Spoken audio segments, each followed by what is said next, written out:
Salut.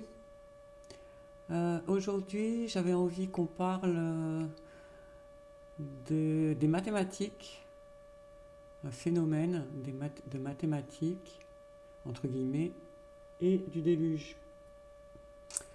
Donc, cet ouvrage qui s'appelle les Chroniques mésopotamiennes, qui sont des tablettes qui ont été traduites par Jean-Jacques Glasner, donc des tablettes sumériennes, assyriennes, babyloniennes,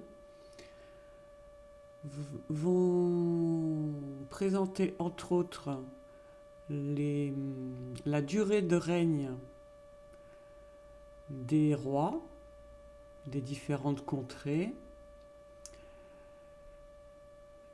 le déluge, puis les rois après le déluge.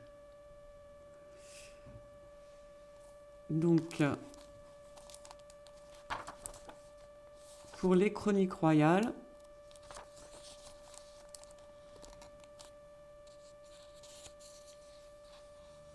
chronique de la monarchie 1, les sources, ce sont 15 copies qui la font connaître, qui se répartissent entre les 19e et 17e siècles et proviennent des principaux sites de Mésopotamie et de sa périphérie.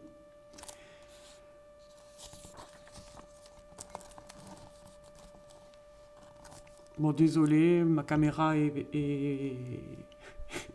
escalée, donc juste écoutez. Alors, pour le manuscrit G, la royauté étant descendue du ciel, Éridou fut pour la royauté.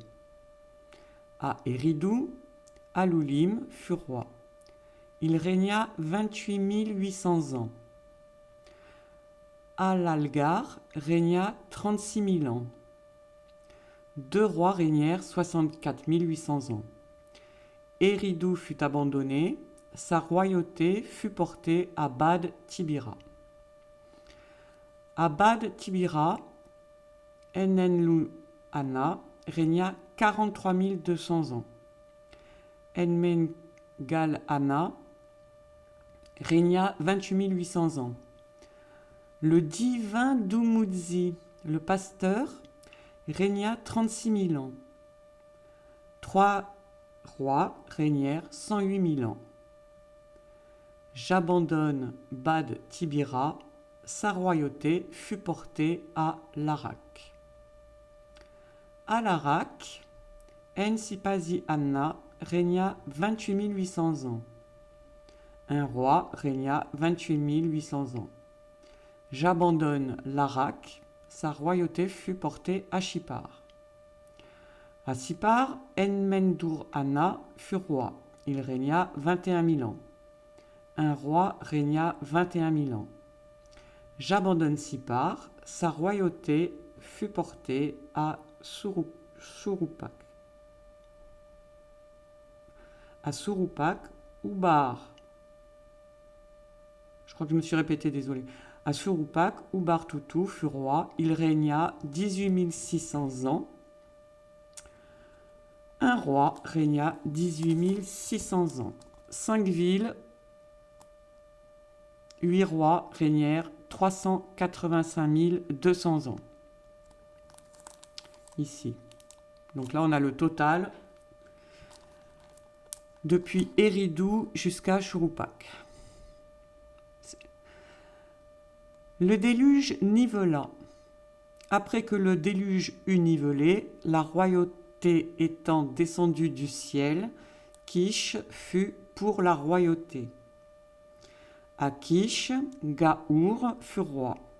Il régna 1200 ans. Donc vous voyez que entre l'époque antidéluvienne et le déluge, on enlève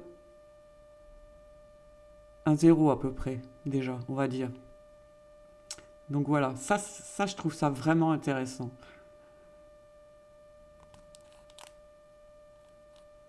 Etc., etc., etc.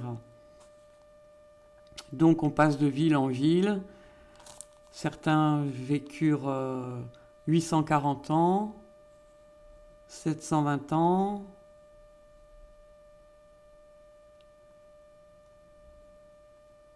Et là encore, on ne parle que de règne, pas de la durée de leur vie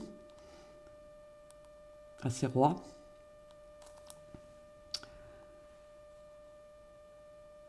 Dans Enana, Mekish Agacher, fils d'Utu, fut seigneur et fut roi. Il régna 325 ans. Mekish Agacher entra dans la mer et disparut. Enmekar, fils de Meshki Gacher, le roi d'Uruk, celui qui fonda Uruk, fut roi. Il régna 420 ans. Le divin Lugal Bonda, le pasteur, régna 1200 ans. Le divin Dumudzi, le pêcheur, sa ville était Kouara, régna 100 ans, plus, on ne sait pas combien d'années en plus. Le divin Gilgamesh, son père était un être invisible, seigneur de Kullaba, donc c'est Gilgamesh qui règne sur la ville de Kullaba, régna 126 ans. Urnungal, fils du divin Gilgamesh, régna 30 ans. Puis ensuite, ils vont régner 8 ans, 6 ans. Donc c'est voilà, c'est impressionnant cette dégringolade au niveau de la temporalité, en quoi consiste